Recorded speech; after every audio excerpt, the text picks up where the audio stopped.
How's it going, folks? Welcome back to Dave's Garage, and this is episode 2 of Forza Customs. Today we've got our hands on a beautiful 1987 Pontiac Firebird. The owner of this particular car inherited this when his father died, and he's always dreamed of turning this car into the performance machine it really should have been. From the factory, this car was a victim of the times, in which a combination of emissions regulations and a lack of technology led to abysmal power output, with the Chevy 350 under the hood only producing 210 horsepower. The owner is spending the majority of his budget on transitioning from the 4-speed automatic to an amazing new 6-speed manual, but will still touch just about every area on the car. With that said, he plans on doing more to the car when he saves up some more money in the future, so we hope to see this car back on the channel again.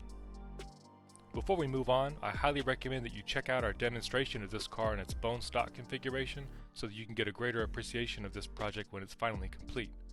The link to that video is in the description below. Due to the owner's budget, we had to leave the short block largely stock. We ported the stock heads, installed larger valves with all new springs, lifters, rocker arms, and push rods, and put on high-performance head gaskets when we reinstalled the heads. We definitely made room in the budget for the fattest cam money can buy. We also swapped out for a new radiator with some electric fans. With the engine reassembled, it's time to dress it up a little. We started with the new intake manifold and throttle body, as well as a true cold air intake kit. Next up, we installed high-performance spark plugs and all new plug wires, then installed our very own in-house custom tune. Lastly, my personal favorite part, the sound. Thanks to this car's age, it doesn't need to pass the emissions testing here in our county, nor does it need to pass inspection. So naturally, we went all out on a full catless racing exhaust system. We'll do a back-to-back sound test between the new and the old exhaust later, so stay tuned. The end result was a massive improvement of more than double the original horsepower figure. We jumped from 210 to 430. As I mentioned earlier, the owner is using the largest part of his budget on converting to a 6-speed manual transmission. We also dropped in a super lightweight flywheel, a triple plate racing clutch, and a lightweight aluminum drive shaft while we were down there.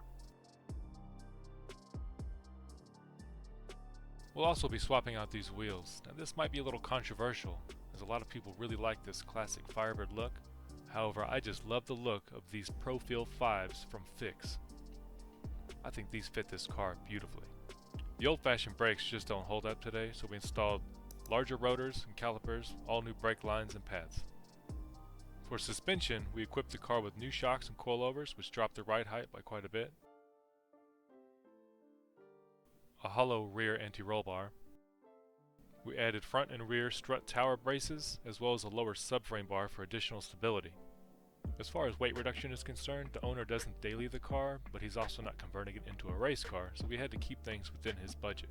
We got rid of the spare tire, installed a lightweight battery, removed the air conditioning system, power locks windows, things of that nature. In the end, we managed to remove 309 pounds. So now the car is a lot lighter, much more powerful, so we're going to need much better rubber. From the factory, it came with 245s all the way around, and we decided to upgrade them to 285s. We also upgraded the compound to a better performing tire that maintains street legality, since he does use the car on the street quite a bit.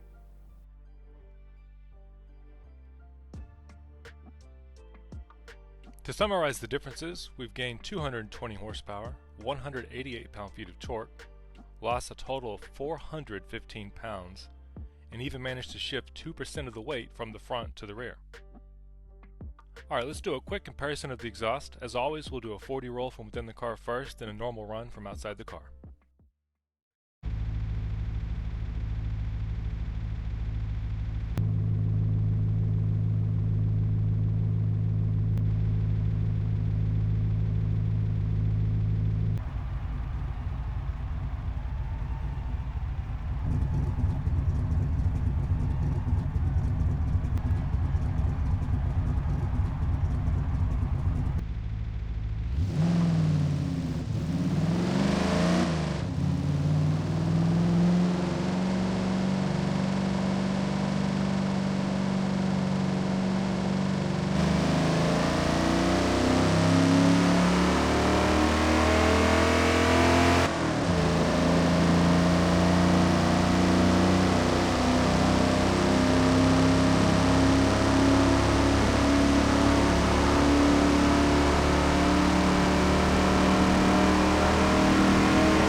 Thanks for watching, everyone. If you'd like to see the owner of this car racing it on track, let us know in the comments below.